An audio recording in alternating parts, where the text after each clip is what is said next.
Magandang araw po, welcome po sa aking channel, Love9 TV. Patalasasan po, meron po ba kayong mga properties na napapabayaan or non-performing assets? Plan nyo ibenta, pero wala kayong oras sa pagbenta nito. Kung ito'y pagkakatiwala nyo po sa amin, tawag lang po kayo sa aking numero, usap po tayo, gawin ko po ng video for free. Yes, libre po, wala po kayong babayaran. Tutulungan pa namin kayong mabenta ang inyong property. Kami na po bala sa marketing, sa boosting or paid ads. Even sa tripping, hindi na po kayo mapapagod sa pag-entertain ng mga buyers. Kami na po bala sa lahat. Tawag lang po kayo. Nandito po tayo ngayon sa Imus, Cavite kung saan meron po tayong bagong video presentation. Isang 3-story modern design house and lot na 3-year-old. May lot area po ito na 398 square meters at may dalawang corner lot. Ang floor area po nito ay 600 square meters. Meron pong 4 bedrooms with own toilet and bath, music room, maid's room with own toilet and bath. Then meron pong penthouse at view deck. At meron pong home elevator. Tungkol naman po sa dokumento nito, ito'y titulado, buhay po ang may-ari, kaya wala po kayong maging problema sa documentation o sa transfer ng title. Yan po yung pasad, napaganda po. Modern design at halos bago pa. Kaya wala po kayong ipapagawa dito. Dalawa po ang corner lot. Dito po sa kabila, yung pangalawang corner lot at yung unang parte ng video, yun ang unang corner lot. So nakabakod na po buong property at ang kagandahan pa po dito, napaganda po lang location nito. Malapit po sa lahat ng business establishments. Yan po yung gate na papasok sa garahe. Nakakasya po ang 5 sasakyan. Mamaya po sa dulong parte ng video, pag-usapan natin ang distance, location at travel time, pati presyo nito. Diyan po sa garahe nakapwesto ang home elevator o lifter.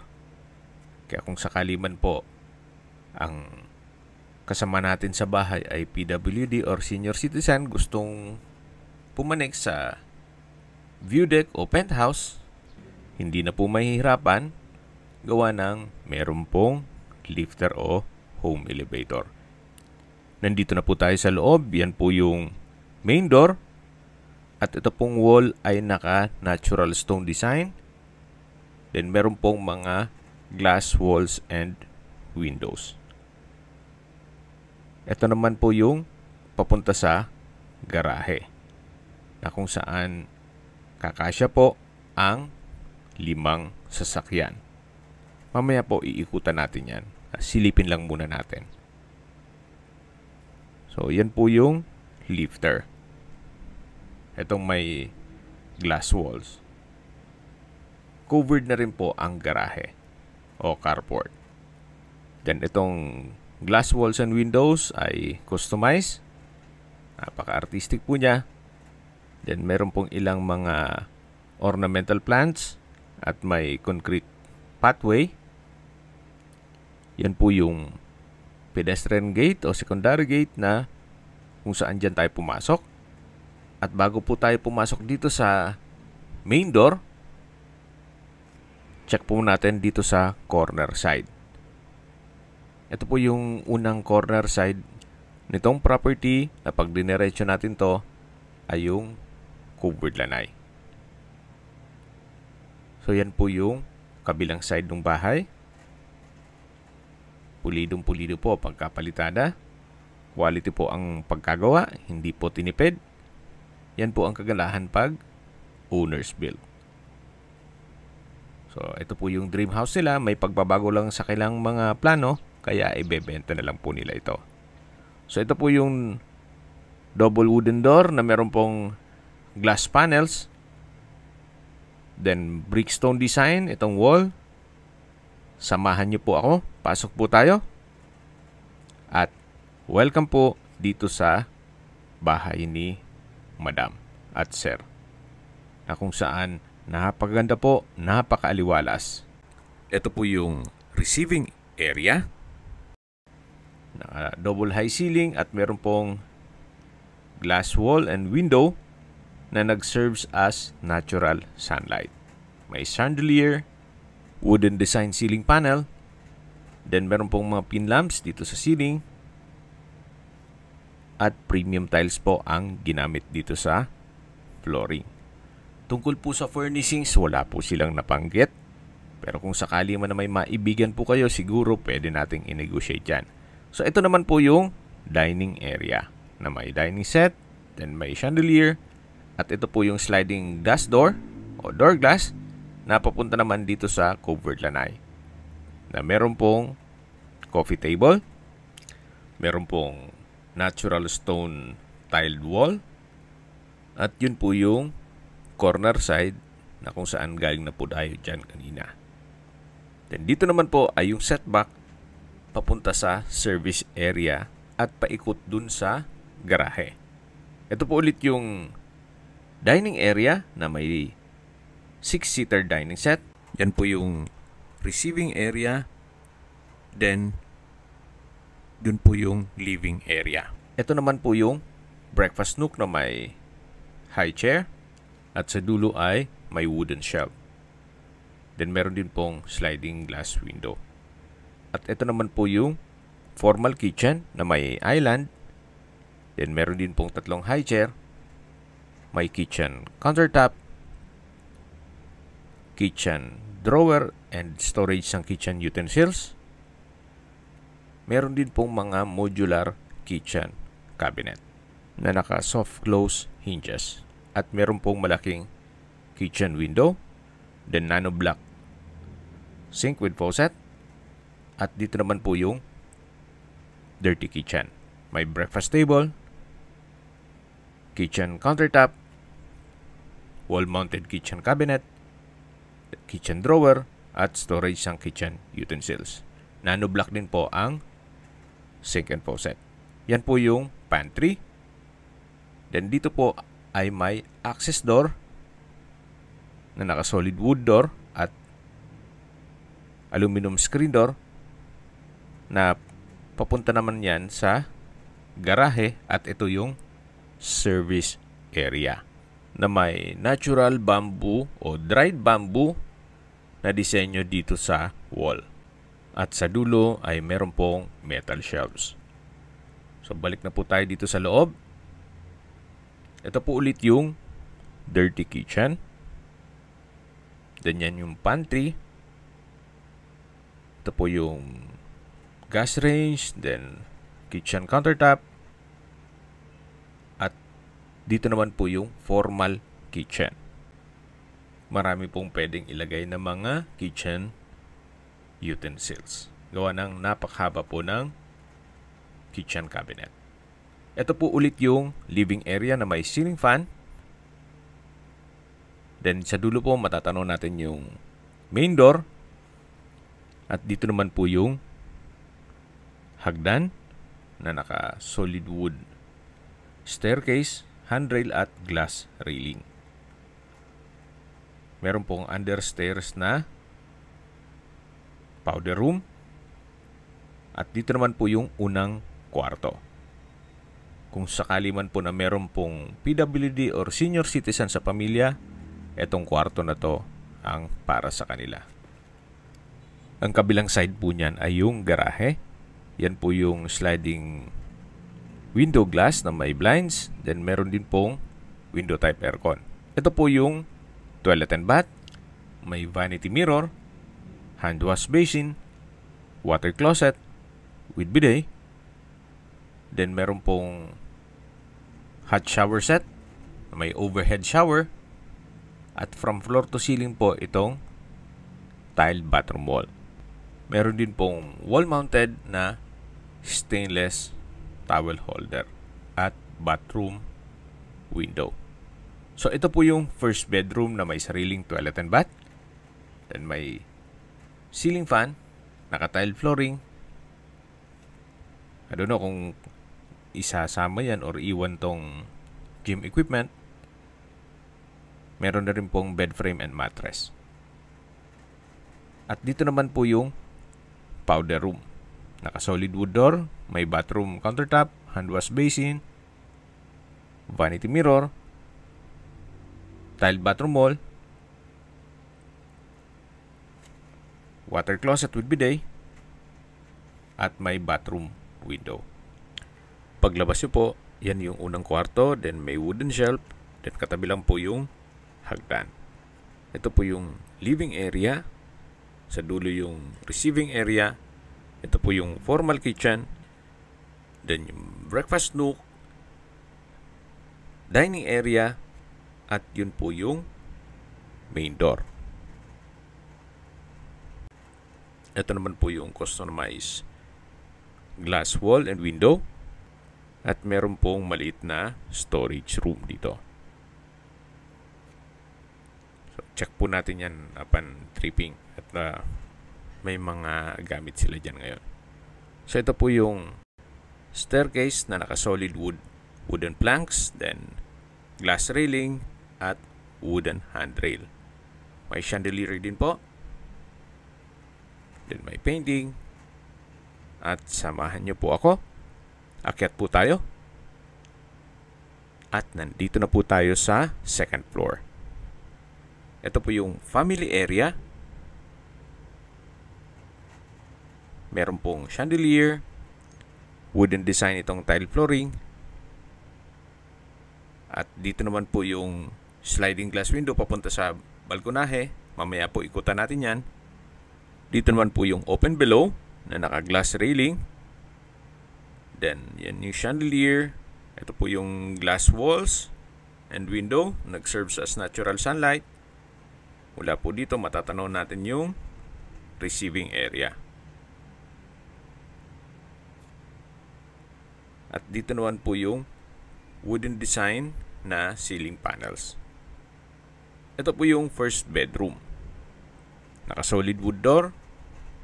Malaki ang espasyo, may wardrobe, bed frame and mattress, customized glass window with blinds, may ceiling fan, may window type aircon, at may sariling toilet and bath na may bathroom countertop, vanity mirror, hand wash basin, bathroom cabinet, water closet with bidet, hot shower set, at bathroom window.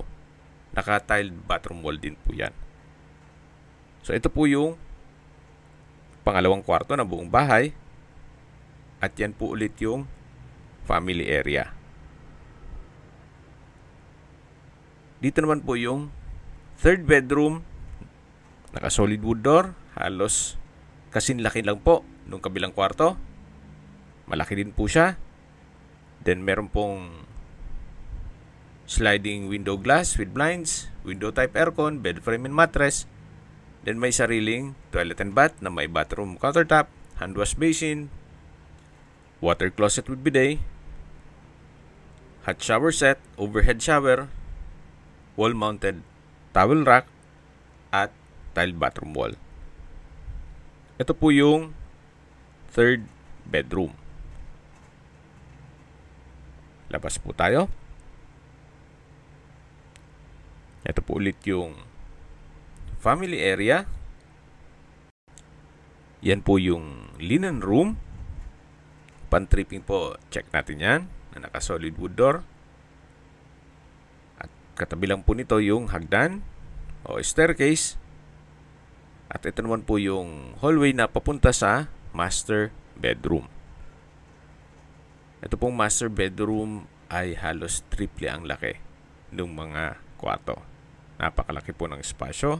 May corner window glass, ceiling fan, split type aircon, pin lamps. Then meron pong headboard, bed frame and mattress, at meron pong walk-in closet. Naka-solid wood door. Napakalaki po ng espasyo. May ceiling fan, wooden shelves, at dito naman po yung toilet and bath na may couple hand wash basin, malaking vanity mirror, bathroom countertop. Sa dulo po ay may bathtub. Then yan po yung water closet with bidet. May shower enclosure. From floor to ceiling po ang tile bathroom wall. Then may bathroom window, hot shower set.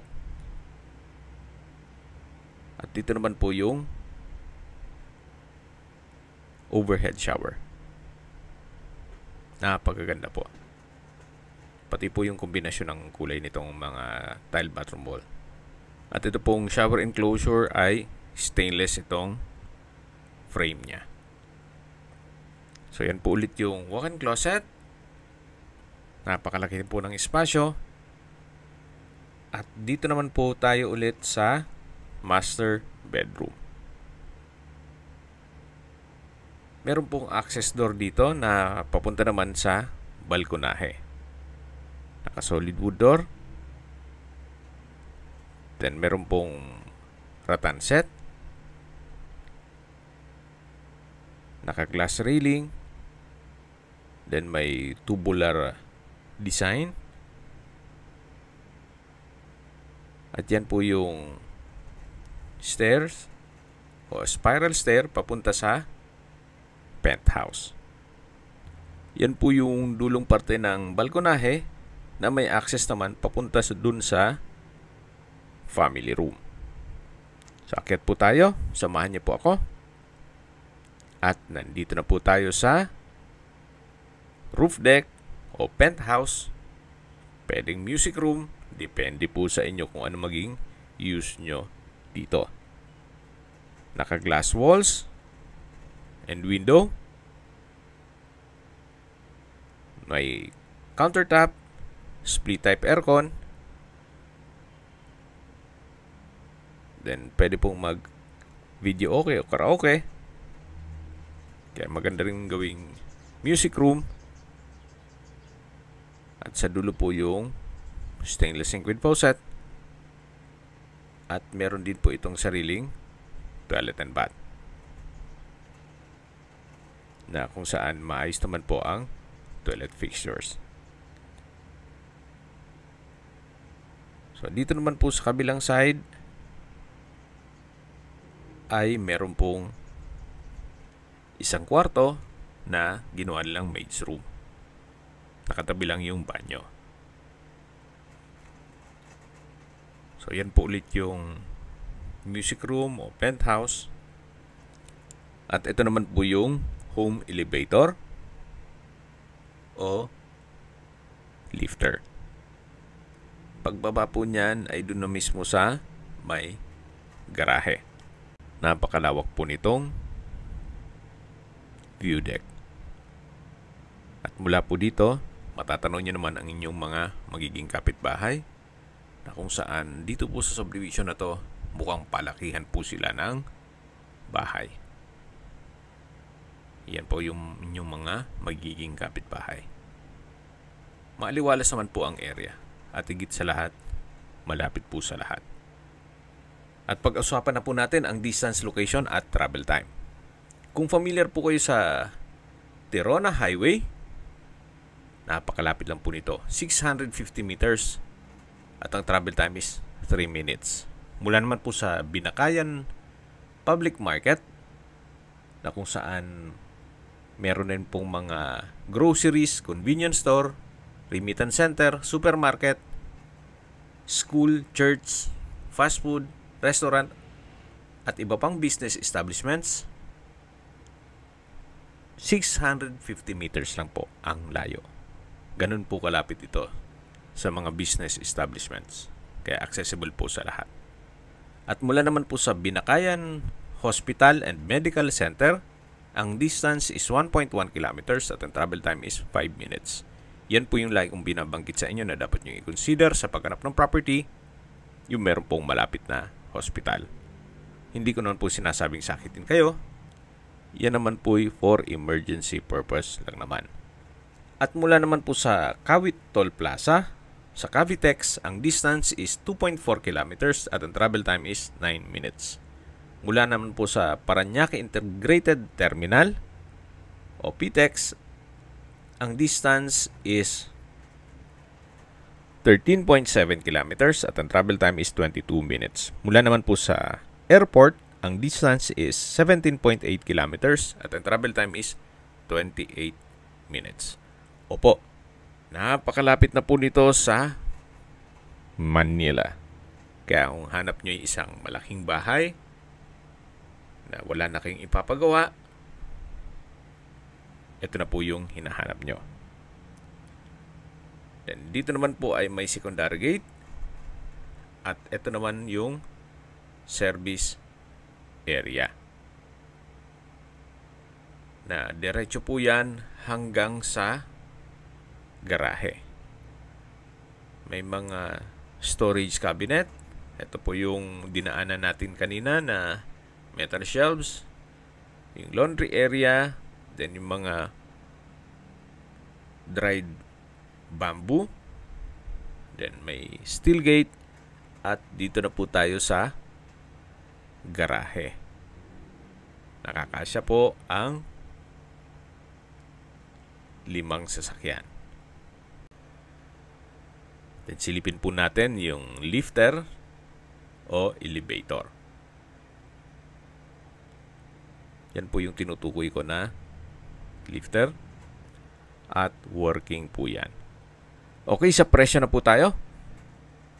Binebenta po ito ni owner sa halagang 25 million pesos, which is murang-mura na po yan. Sa ganda nitong bahay at 3 taon pa lang, kung bibili po kayo ng lupa na ganitong kalaki at corner lot pa, then magpapakonstruct pa kayo ng ganyang kalaki, siguro mabibitin yung 25 million nyo. Well, yan po yung opinion ko lang naman. Depende pa rin yan sa inyong assessment dito sa property. Pero kung bibili ka ng isang condominium na worth 25 million, abay, pag-isipan nyo po ito. Meron ka ng modern design house and lot na 3-year-old, may lifter at may penthouse pa.